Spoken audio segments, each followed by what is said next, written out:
look, hello everyone, welcome. My name is James Watson and I am from the ANU College of Asia and the Pacific.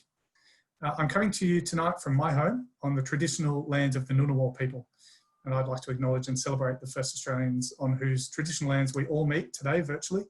And I pay my respects to their elders past and present. A focus on the Asia Pacific region is actually one of the defining features of ANU, as is our focus on strategy, security and defence. Tonight we are very lucky to be joined by some world-class experts. We have Professor Rory Medcalf and Dr. Jean Bu, who will speak to you all tonight about the Master of National Security Policy and the Master of Strategic Studies. Our academics will speak for about 30 to 40 minutes, and then the remainder of our time tonight will be Q&A. So please, if you do have any questions, feel free to pop them in the chat and we will try and address them all at the end. And finally, our hour tonight will probably go quite quickly, but if you would like any more time with our academics or with myself, please feel free to drop your details in the chat. I'll also put my email address in the chat as well. So if you have anything that you want to chat about after the session finishes, feel free to drop me an email. So look, without further ado, I will hand over to Professor Rory Medcalf. Rory, over to you. Oh, thank you. Thanks very much, James, and I'm assuming you can all hear me. So look, it's a real pleasure to join this session tonight with colleagues from across CAP and from SDSC in particular. It's an opportunity to explain a little about what we do at the National Security College, particularly the opportunities through our Master of National Security Policy degree. And I guess I'll illuminate a little bit of how that degree is evolving, some of the options that students have in undertaking that degree, but including to connect it with their interests across ANU and with their career choices as well, because I guess it's pretty obvious to say that it's an important time to take an interest in national security. So look, I'll just share a few slides if I may, just to give a sense really of this degree, this program, which is beginning to evolve. Just checking, can you all see that slideshow, James? Is that visible? Fantastic. All right, so this is us, the ANU National Security College, and I guess there's sometimes a little bit of mystery and mystique attached to what we are, who we are and what we do. I want to try to really be transparent about some of that today and explain why national security, I guess, is in a sense for everyone. And if I might just begin by pointing out that our pedagogy is perhaps not quite as simple as this. There are some right and wrong answers, but I think the mission that we're on is to explain that national security is a very inclusive concept. It covers a whole range of issues, not just the issues that are kind of obvious. A lot of our students come to us thinking it's all going to be about counter-terrorism or military affairs or cybersecurity or intelligence, and it is about those things to various degrees, although particularly on the military side of things, there's, I guess, greater specialisation across campus at SDSC. But our argument is that national security is more inclusive than that, encompasses a lot of the issues that we're seeing in the world today, issues to do with the power of mobilised populations, as we see on the streets of Washington or Hong Kong, to do with issues like pandemics, critical infrastructure, the relationship between the citizen and the state, disaster management with the climate crisis that we've seen and that we're seeing here in Australia, and the decision-making, the policy focus that governments need to bring to bear to manage these problems. The National Security College is unusual because we're a formal joint initiative with the Australian government. And that means that as well as our academic programs, particularly the master's degree and the academic research that we do, we have a whole lot of other programs that students have some opportunity to connect with to really enhance their experience and their career credentials. The college has an unusually close relationship with the policy community in Australia, particularly with the agencies and departments from defence and foreign affairs through to the intelligence agencies, Prime Minister and Cabinet, Home Affairs, and so forth, but across the spectrum to areas like energy, environment. But also we engage very directly with the Australian Parliament and with senior parliamentary decision makers, ministers, shadow ministers on security policy, very broadly defined. So when you study with us, I guess it opens these kinds of doorways, and we're very keen to develop our programs to connect our students to real world policy making. A lot of our core business alongside the academic programs is in executive education. Some of that is with Australian government departments and agencies, quite a lot of it, but some of it's also capacity building for other countries in our region, such as Indonesia. So once again, our academic students have some opportunity to connect with that side of the work. And given that a lot of our staff are seconded from government agencies alongside our academic staff, again, a really unusual opportunity to sharpen your understanding of policy and your policy networks even before you go perhaps into a policy career. We also do a lot of work behind the scenes on analysis to do with future policy choices. And if you see this symbol anywhere, you'll understand that this green swan, kind of our alternative to a black swan, with a mystery bird inside it, is a symbol of the work we do on trying to assess plausible alternative futures for policymakers. And you'll find a lot of that futures analysis is embedded in the academic program. The National Security College is located, in terms of our master's program and our academic program, we're located within the Crawford School, but we're really a part of the broader ANU family. We're a part of the College of Asia and Pacific, and I'm really pleased to say that in recent years we've been very greatly strengthening our ties with partners such as the Strategic and Defence Studies Centre, which you'll hear more about shortly, so that in a sense it doesn't matter to us whether you take our degree or the Strategic and Defence Studies degree, or in fact other degrees, international relations, or others in College of Asia and Pacific. You're going to have the opportunity to study our courses as electives, and indeed we encourage Master of National Security Policy students to take electives elsewhere on campus, because it's very much a multidisciplinary approach. At the core of our course is trying to understand what is national security, and I'm sorry about this confronting image from the Middle Ages or the Renaissance, but I think our starting point is that it's extremely hard to define national security. However, we know what a lack of security looks like in a society or in a country or in the world. And so our starting point conceptually is to try to help all of our students develop a kind of a working understanding of national security that they can apply throughout their careers, whether they're policy makers or policy observers, such as journalists or working in non-government organisations, or whether indeed they go on to academic research careers. The degree at the moment, and we've been here for 10 years now, so we're 10 years old, which is relatively young in ANU terms, but we're enough to confirm that we're here to stay, we're enduring and evolving. Our degree is evolving. It's in, I guess, a little bit of a cocoon-like stage at the moment, because after 10 years of really road testing this degree, we're in a process now of further sharpening the policy focus of our courses. So what I'll do in the next few minutes is walk you quickly through some of the courses that you're likely to see next year, many of which are on our books now, but some of which will be new courses. So you're likely to see a refined and refreshed degree in the years ahead. We have only 2 core courses. We try to be very generous with electives and encourage students to take lots of electives.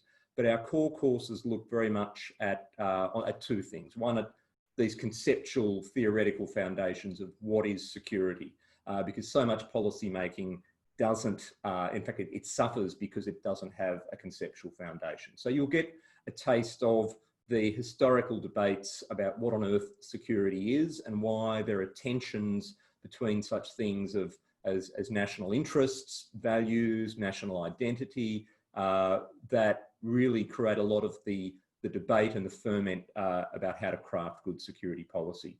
But the second core course will then quickly take you to the policy making realities and will apply a lot of that theory to practical case studies, such as, for example, in Australia, the debates on counterterrorism, on privacy, on foreign political interference, on protection of critical infrastructure, on technology, and we'll bring in real policy practitioners alongside our academics to help deliver those courses.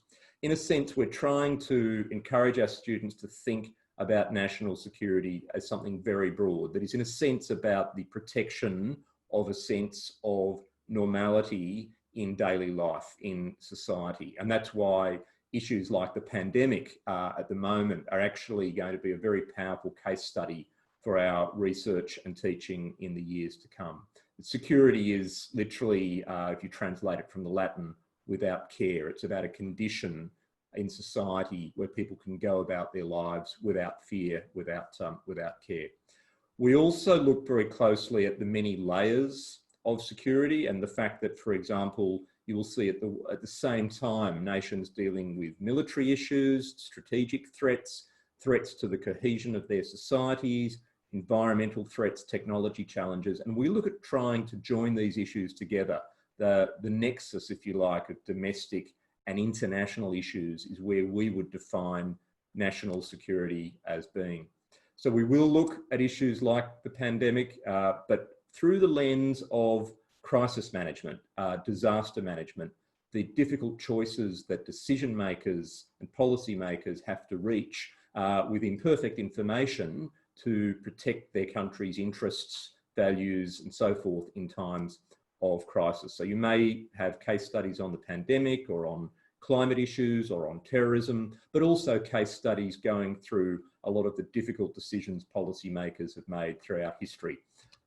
We will take our students on a very, I guess, practical tour to understand the apparatus, the mechanisms, the structures, the agencies that go into policy making. We use Australia as a case study, but we also look comparatively at the experience of a range of other countries. And in fact, those students who come from international backgrounds, we encourage to devote part of their research to studying their own country. So for example, we've had some fantastic work in recent years on Indonesia, on India, on the way some of these other countries deal with their own national security and the way that their own national security machinery of government, the different departments and agencies, the intersection with politics, how that all hangs together. Turning to some of the specific issues we do look at counterterrorism and the whole challenge of social cohesion. We also look at law, and this is one of the new and evolving courses that you won't see in our books in 2019, but you're likely to see in our books in 2020, and that is a primer in national security law for non-lawyers. And I guess that helps whether you want to develop national security law in your future career or whether indeed you want to be an informed critic of the often imperfect decisions that are made in the name of national security law. We look closely at the politics of national security. And so again, we engage with the Australian Parliament as an example of that. But we also look comparatively at the politics of national security in other countries. And of course, unsurprisingly, there's likely to be quite a lot of focus on the American national security story at the moment and what an extraordinary disruptive case study that one is. We look also at the practicalities of decision making. We have quite a few former senior government officials who present to our courses, and although they can't quite break the confidence of the cabinet room or the national security laws that they're obliged to follow, they can give you, I think, some pretty frank insights into the dynamics and the difficult decisions of national security policy making. We also looked very clearly at some of the new and emerging issues. So for example, propaganda and information war, cyber security. We look at the relationship of not only cyber, but also other emerging technologies and national security. We have a close partnership with the ANU Cyber Institute in that regard. And we have a new course on the geoeconomics of national security, which will be of great interest everything from critical infrastructure through to the economic coercion that we see in the news, questions about the interests at stake on decisions to do with critical infrastructure, 5G technology, and the next wave of technologies. We take a very inclusive approach to national security, and so we look, for example, at the ways in which national security communities have often not made full use of all the human assets of a diverse and multicultural society like Australia in the past.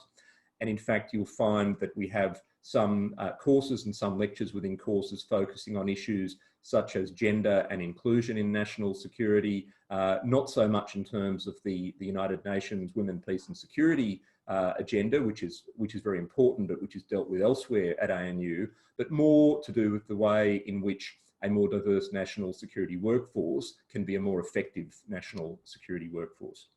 One of the developments that we've worked very hard on in refreshing our degree is to make it much more interactive in our teaching methods.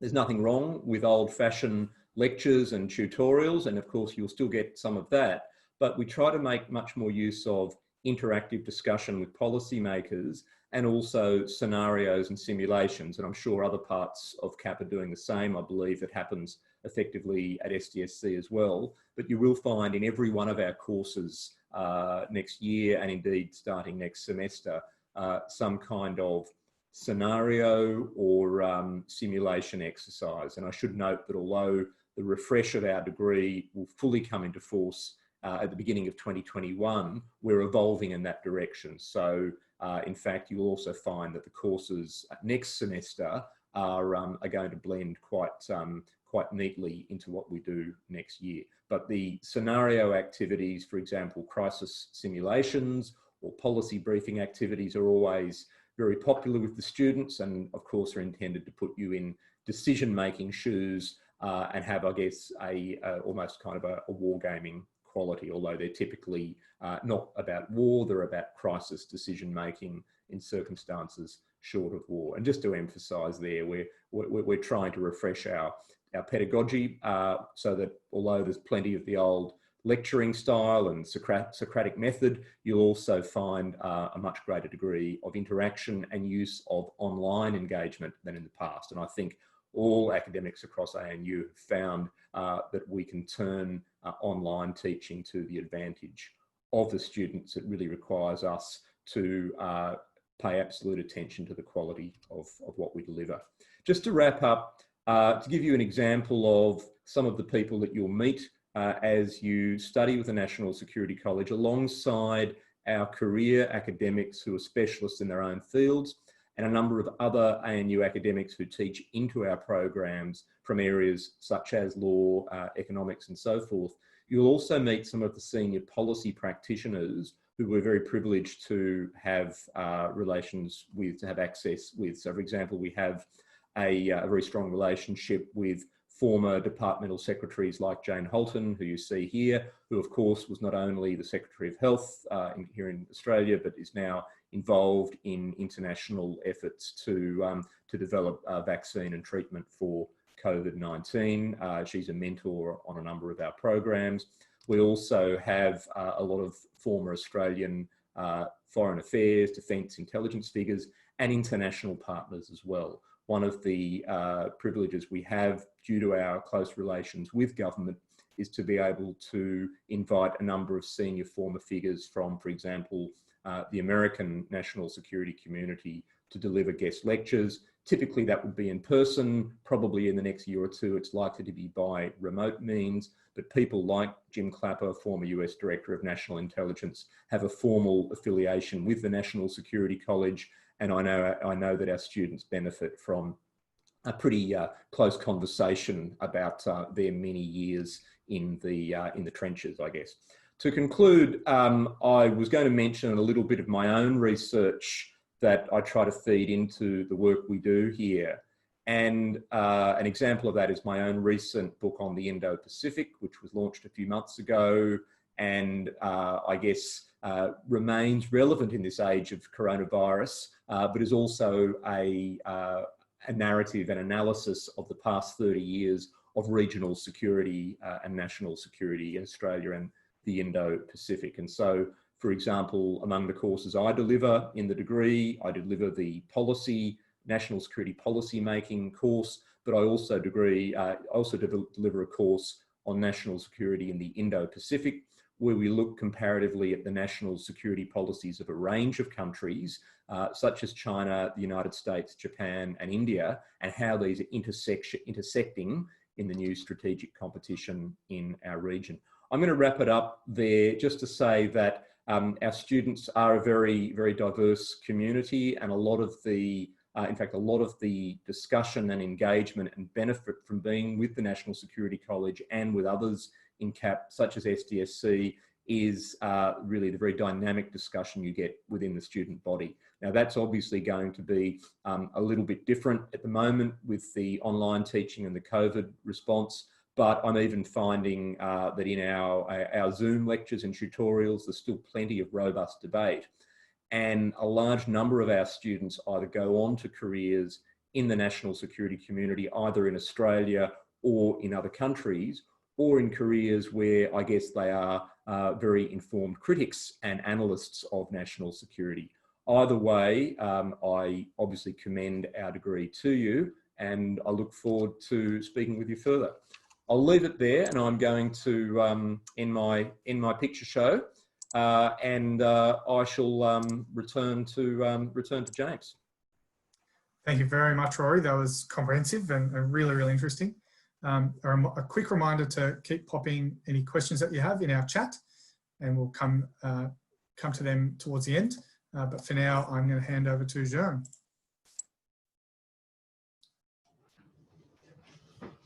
Good evening, everybody. Yeah, my name is Jean Bou. I'm the convener of the Master of Strategic Studies at the Strategic and Defence Studies Centre. When it comes to the Q&A, if you can't quite get the name's French. My father's French, I'm not. I'm from that well-known French province of Queensland. John is fine, so if you can't quite do Jean, please just call me John. Don't call me Jean, I might get bitter and twisted then. Look, I'm going to keep it relatively brief. I would like to leave plenty of time for Q&A, because I think if you have direct queries, trying to answer those is perhaps a slightly more valuable use of the time than me rabbiting on. What I will give you a little bit is a little bit of an outline of the Master of Strategic Studies, a little bit about what strategic studies is and maybe what it isn't. And then I'll talk very briefly about how the program is structured, the two different types of options that are available for you. Okay, so the Strategic and Defence Studies Centre is part of the Coral Bell School of Asia Pacific Affairs. It's a quite long established unit of the university. It was established in 1966, so we've been around for in excess of 50 years now. It has an established reputation as sometimes described as a think tank, which is not a good way to describe it, because we're not a think tank. We don't do that kind of work. It's more about deeper research and teaching built on that research. An institute is perhaps a good way to, a university-based institute is perhaps a good way to describe it. We've produced a large number of excellent and well-known scholars, and some of whom have gone on, who have left this university and gone on to great and good things, many of whom have also stayed here and done excellent work as well. So we've been around for a long time, and the two degrees that I'm going to be talking to you about tonight are the two variations of the Master of Strategic Studies. There's the normal Master of Strategic Studies, and there's also an advanced version, which is geared towards the production of, as well as doing the basic degree, is geared towards the production of a thesis, which is something that you might want to bear in mind if you think that you might want to go into further higher degree studies somewhere along the way. And by that, I would basically mean a PhD if you want to leave that opportunity open to you. Okay, so well, what is strategic studies? Well, if you don't know by now, anything with studies in the title is pretty much whatever you want it to be in many ways. Whether it's security studies, strategic studies, gender studies, Asian studies, You can slice and dice the topic lots and lots of ways. But our conception of it here at SDSC is it's really dedicated to the analysis of the use of armed force in its political context. Now, it's not necessarily about just the use, it's about the preparing to use, the threat of the use, and trying to link those aspects together. It's the links between the political ends and the military means. But it's not purely about military matters. There's obviously, the use of force often does require, or the threat of the use of force does often require military means, but there are other ways to skin the strategic cat. And of course, strategy is something that doesn't exist as a solid state. It's something that's continually in flux, something that continually needs to be addressed and tweaked and changed and altered and sometimes reversed in order to meet the changing circumstances of the real world.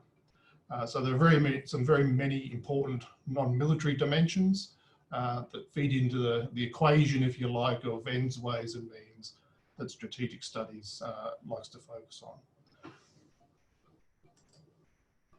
Okay, so what's the basic study focus? Well, at SDSC, we have this little Venn diagram here, which attempts to encapsulate what it is we do. As I said, strategic studies could be sliced and diced different ways, but this is the way that we do it here. And you can see there strategic studies in the center, which is an approach in itself, but tying into that, we have military studies, Asia-Pacific security, and Australian defence as well.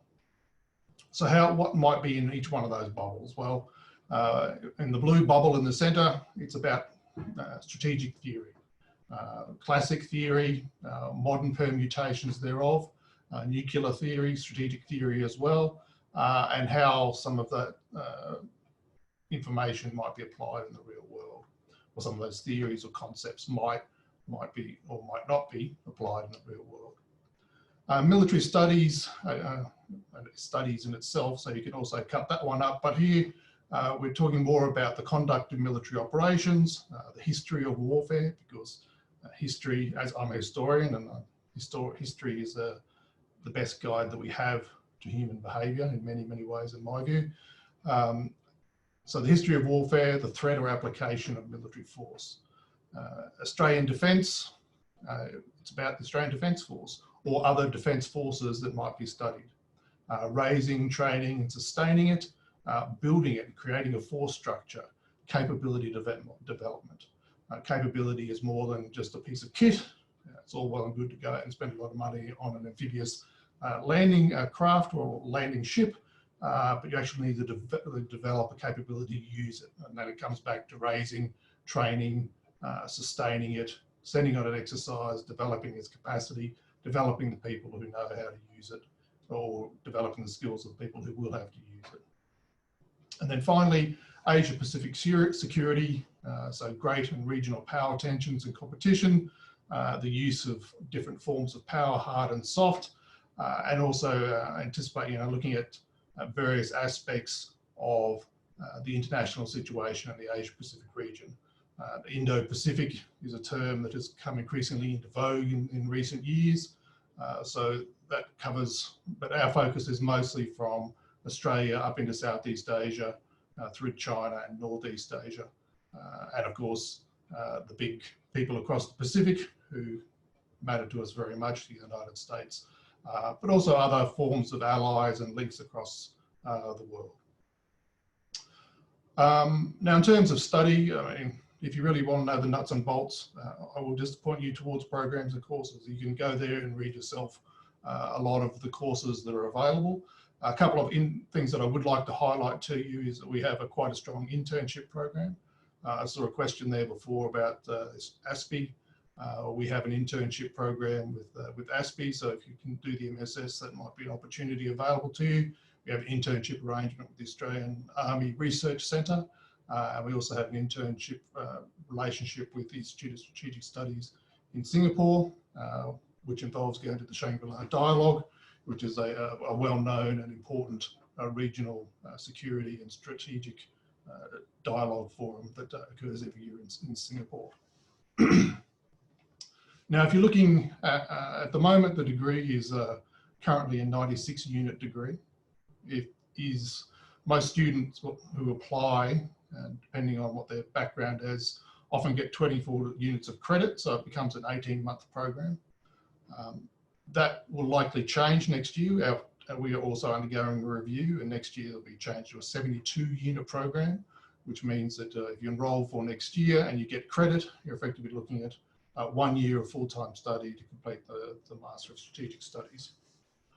The advance is an extension of that, and the advances at the moment is an extra 6 months, but from next year it'll be actually looking at an extra 12 months, which involves the completion of a long form of writing in the form of a thesis. It's about 20,000 words, and as I said before, that's a stepping stone to further postgraduate studies if that's of interest to you, and as I said, really PhD.